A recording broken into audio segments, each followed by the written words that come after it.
des langues des hommes et des anges. J'ai le don de prophétie, la science de tous les mystères et toute la connaissance. Je distribue tous mes biens pour la nourriture des pauvres et je livre mon corps pour être brûlé. Ne suis-je pas merveilleux?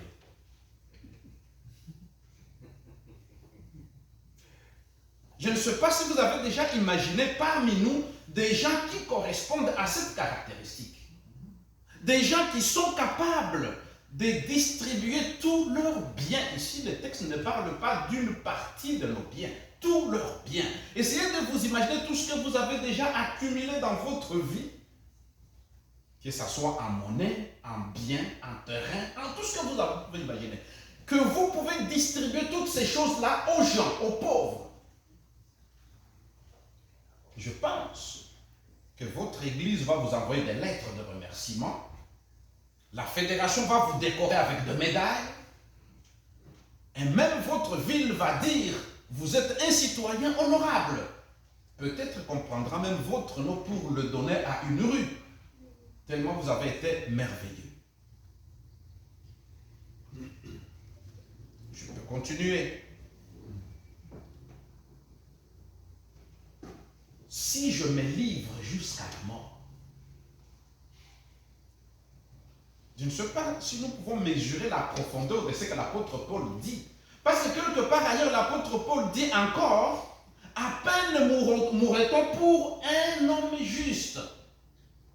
C'est-à-dire que dans notre humanité, dans notre conception de la vie, nous ne sommes pas capables de nous sacrifier pour quelqu'un qui ne le mérite pas. À peine le ferait-on pour un homme qui est juste. Alors, le texte que l'apôtre Paul utilise, c'est encore plus fort. Donner son corps pour être brûlé, pour que les autres soient bien, ça devient une qualité exceptionnelle qui n'est pas humaine. Parce que nous, dans notre humanité, nous sommes limités à quelque chose de bénéficiaire. Je m'investis en fonction de ce que j'aurai comme bénéfice. Je vous aime parce que vous m'aimez. Ou du moins, j'espère être aimé en retour. Et si j'ai le don de prophétie, oui, ça me rappelle encore lorsque je prenais possession d'une des premières églises que j'ai eues, c'était au Congo. Nouvellement sorti de l'école théologie, j'avais été nommé pasteur dans une église et c'était une église de 1500 membres. Et là-bas, à l'époque, il n'y avait pas de stage. Tu avais fini, on te donnait une église, point. Et je suis allé voir le président de la fédération, il m'a dit, écoute, tu as été formé, si tu n'es pas compétent, c'est ton problème, tu as l'église. Et c'était une église de 1500 membres. Et dans cette église-là étaient tous les anciens présidents de fédération et d'union. C'était leur église. Et quelques enseignants de l'école pastorale qui était l'école de théologie. Et je me rappelle que dans une des premières réunions administratives que nous avons eu à faire, je devais présider pour une situation très délicate et difficile. C'était une radiation. Et chacun avait déjà pris sa position. J'avais une opinion opposée. Et lorsque je commençais à parler, je ne savais pas qui c'était. Un frère s'est levé et il a commencé à citer le manuel d'église par cœur. Et pour montrer son sérieux, il a cité en me disant, et même lorsque tu lis dans Testimonies for the Church, volume 7, page tel, paragraphe tel, et il a cité. Je me sentais petit, c'était un mois que j'étais pasteur. Je me suis dit, Seigneur, comment est-ce que je vais diriger cette église où les gens citent ces volumes-là par cœur comme ça? J'étais intimidé et il a parlé. Et pour conclure, il a fait une exégèse du texte. Il a dit, de toute évidence, voilà ce que le Seigneur nous recommande à faire. Et un autre s'est levé. Il a parlé du fonctionnement de l'église. Et il y a un autre qui s'est levé pour montrer comment l'église doit être pure. Et le discours a continué. Et je sentais dans la foule une séparation entre les membres. il y a ceux qui applaudissaient la crème de la connaissance de l'Église et ceux qui n'avaient que leur cœur pour compatir avec la personne qu'on allait radier. Et ça me fait penser ici, avoir le don de la prophétie et le don de la connaissance. Avoir la capacité d'interpréter les choses. Et dans cette église-là, je me rappelle qu'on avait une certaine valeur si on connaissait expliquer le livre de Daniel et le livre de l'Apocalypse. On devenait quelqu'un parce qu'on avait compris les mystères de la petite corde. On devenait quelqu'un parce qu'on avait compris à expliquer le 2300 soirs et matin. Et le sanctuaire et on devenait quelqu'un parce qu'on savait qu'est-ce que ça veut dire la purification du sanctuaire. Non pas que cela ne soit pas utile, mais que ça soit insuffisant. Parce que le texte nous dit, je peux avoir toutes ces choses-là. Je ne suis pas encore arrivé là. Et quand je parlerai les langues des hommes, des anges, il y a une pratique que j'ai trouvée ici qui est beaucoup moins fréquente en Europe et en Afrique. C'est ce qu'on appelle le résumé. C'est-à-dire quand vous appliquez, quand vous demandez un emploi quelque part, vous devez faire un CV, un résumé. Jadis, en Europe, on faisait un CV d'une page. Plus tu en disais, moins tu étais pris parce qu'on te trouvait suspect et orgueilleux. Mais ici, j'ai appris une chose. Il faut que tu expliques tout ce que tu as donné comme titre. J'ai même reçu des CV de 6 pages. C'est vrai que c'est un résumé de la vie. Et là, je me rends compte que lorsque la personne parle dans d'autres langues, il a une certaine signification, il a une cote au-dessus des autres. Ça m'arrive de parler d'autres langues. Et parfois, je suis mal à l'aise lorsque les gens me demandent, tu parles combien de langues? Je dis, je ne sais pas. Parce qu'il n'y a aucun mérite. C'est tout simplement une question sociologique parce qu'on a été dans différents endroits et qu'on a appris la langue. Mais ici, le texte veut dire que parfois nous avons attaché de l'importance au fait que nous maîtrisons plusieurs langues. Je ne sais pas si vous voyez où est-ce que je vais revenir. Si nous avions des gens comme ça qui parlent les langues, pas seulement les langues des gens, des êtres humains, mais ils parlent les langues des anges. des anges. Si nous avions des gens qui connaissent la prophétie au bout de leurs doigts et qui ont la science de tous les mystères et qui ont toute la connaissance, si nous avions des gens qui sont capables de distribuer tout ce qu'ils ont jusqu'à mourir parce qu'ils ont donné leur corps, nous les nommerons sûrement les anciens d'église, le président de fédération, le président des divisions, tout, ils seraient tout. Parce qu'ils répondent aux critères objectifs. Et c'est là que l'apôtre Paul ajoute une touche de ce que j'appelle la croissance spirituelle. Je peux avoir toutes ces choses-là, mais si je n'ai pas l'amour. Et regardez, les mots qu'il utilise sont très forts. Si je parle, quand je parlerai les langues des hommes et des anges, si je n'ai pas l'amour, je suis un airain qui résonne. C'est fort. Ou une cymbale qui retentit, c'est-à-dire ces objets-là retentissent parfois, ça fait du bruit pour nous faire du bien, mais ils ne sont pas conscients de ce qu'ils font. Ce sont des objets qui sont là sans conscience. Ils retentissent. Mais ils n'ont rien. Et il continue.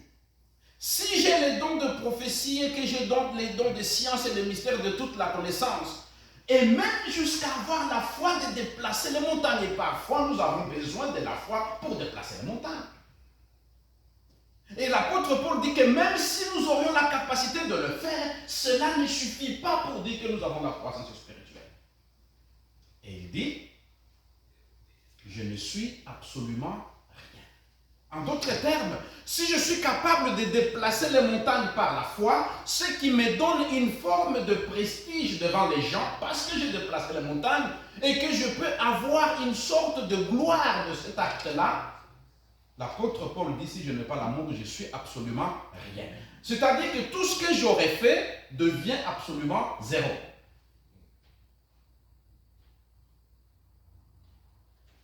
Et quand je distribuerai tous mes biens,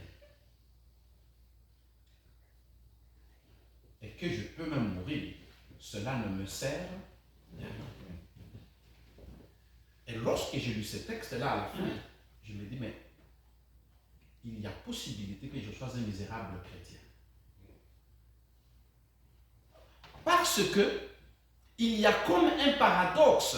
J'ai tous les éléments, j'ai toutes les caractéristiques d'être ce que Dieu demande, parce que j'ai atteint un certain niveau de croissance. Mais au fond de moi, je n'ai pas la substance qui fait que je suis des dieux. Et c'est grave.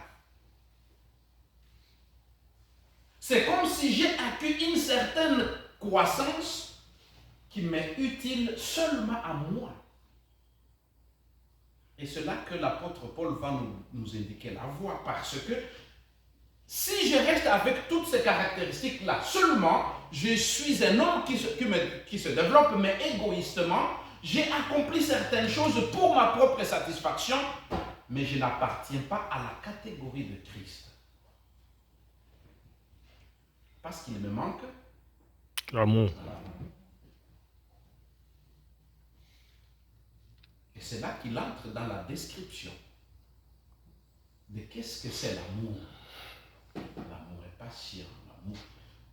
Ce sont, en fait, Jésus, les apôtres, ils ont mis la barre très haute. Quand vous lisez ça, la barre est très haute. Et c'est là que l'apôtre Paul voudrait que nous arrivions. C'est là que l'apôtre voudrait que nous arrivions lorsqu'il parle, lorsque nous étions enfants. Maintenant, nous sommes devenus adultes. C'est parce que nous nous sommes appropriés ce que Christ était. Et l'illustration parfaite se trouve dans Philippiens chapitre 2, dont je ne vous ferai pas l'insulte de lire. Ayez en vous les sentiments qui étaient en Christ. En Christ. Et l'apôtre Paul résume toute notre croissance. Et comment est-ce qu'il le dit? Et il le dit de façon merveilleuse. Lui qui était quelque chose, il était important, mais il a considéré que cela ne valait pas la peine. Et la différence entre Christ et nous, c'est que nous, lorsque nous devenons quelqu'un, nous nous y attachons, nous nous donnons une importance que nous n'avons pas. Et nous nous prenons pour quelqu'un. Quelque chose. Et remarquez le mécanisme. Jésus qui était Christ n'a pas voulu se mettre au-dessus de tout le monde, mais il s'est abaissé. Mais nous qui ne sommes rien, nous sommes en train de nous faire monter pour qu'on nous voie. Et le texte nous dit, il s'est abaissé jusqu'à la mort. Jusqu'à la mort. Une bonne nuit.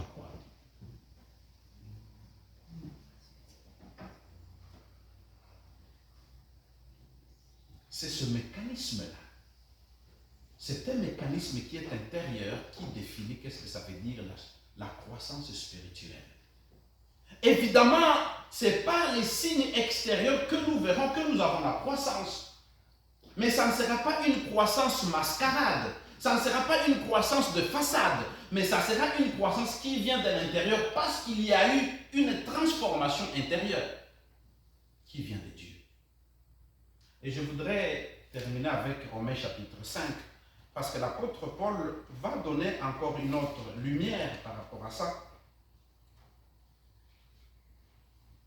Toutes ces choses-là dont je viens de parler ne sont pas possibles si nous n'avons pas la foi en Dieu.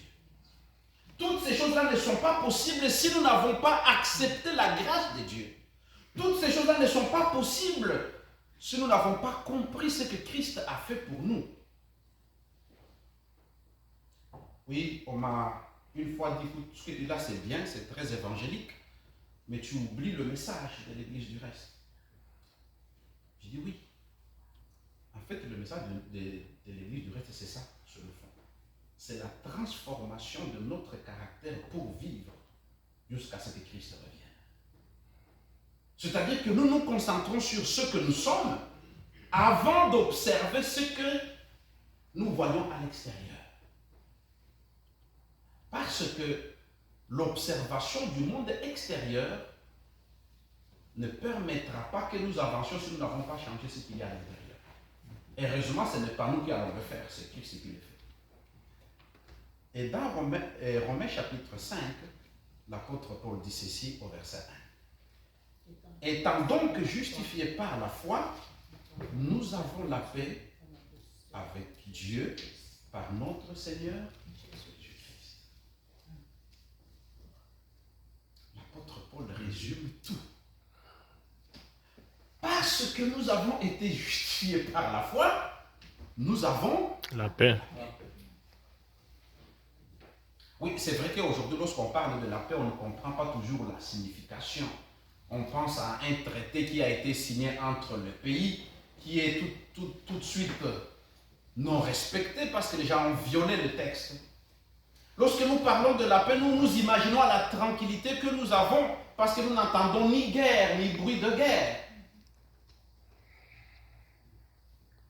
Lorsque nous parlons de la paix, ça nous donne cette idée, lorsque nous nous retirons seuls dans un endroit où il n'y a personne qui nous dérange, nous avons l'impression d'avoir la paix. Mais la paix dont il est question ici, c'est cette réconciliation avec Christ que nous obtenons parce que nous avons compris ce que Christ est.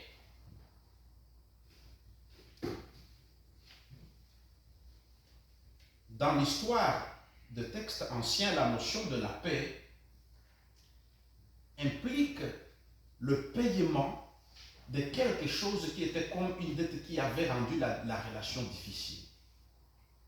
Je ne sais pas s'il vous arrive d'avoir une dette d'argent envers quelqu'un et que vous êtes conscient. Oh oui.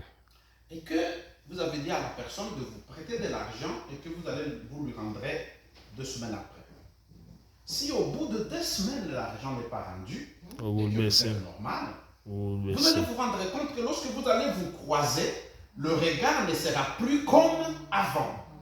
Parce que quelque chose a été détruit, quelque chose a été changé. Ou bien lorsque vous avez eu une promesse de quelqu'un et que le lendemain vous rencontrez ce quelqu'un-là que la promesse n'a pas été réalisée, vous allez regarder que le regard devient compliqué. Je me rappelle, j'accompagnais un couple qui fumait et ils avaient fait le